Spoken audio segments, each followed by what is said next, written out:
Islam and Christianity have a lot of things that are similar. Jesus is mentioned in the Quran, and Islam predicts the last testament, the last prophet. And it's one of those things where both religions have Judgment Day. Both religions have the second coming. But the only difference between the two is when the Christians have second coming, it's Jesus is going to come down. And he is going to come down as God. Jesus is going to come down, and like I said, the world is going to be ending. He's going to, all the people that have been in purgatory are going to rise. All the people that are chosen are going to rise, and everybody else is going to be damned. And the difference in Islam is when Jesus comes, but he comes as the Son of God. He comes as a prophet. And he comes to set the record straight to the Christians, saying, hey, I am not God. God is my Father, and I am the Son of God.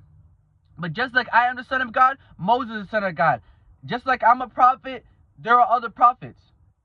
And so it's one of those things where Jesus is going to come and set the record straight. And then what's going to happen? Every human that's ever lived, from the beginning of time, the first human Adam, to the end of time, the last person to ever live, is going to go through Judgment Day. All your body parts are going to confess your sins. Your eyes are going to talk about all the things you've seen that you weren't supposed to. Your hands are going to talk about all the things you touched that you weren't supposed to. Your feet are going to talk about all the places you went you weren't supposed to. You know what I'm saying? Your mouth is going to talk about all the things you said that you weren't supposed to. So it's one of those things where all your body parts are going to confess to God all the sins you've done in your life. And God is going to weigh your soul, and that determines whether you're saved or not. Just like Jesus will weigh your soul, it's going to determine whether you're saved or not. So like I said, there's a difference between Christians and Islamic Judgment Day. But at the end of the day, they're both similar. At the end of the day, they do have similarities. But there's also the key difference. Like I said, Christians want Jesus to come down as God, and Islam wants Jesus to come down as a messenger. But both cases, Jesus is coming down. Both cases, the world is ending. Both cases, it is Judgment Day.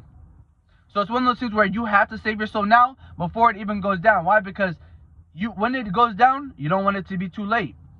You don't want it to be too late, especially if you know about it, especially if you're watching this video and I'm telling you how it works and what to do, and you're not listening, then you can't, it's going to be on you. You have to hold yourself accountable.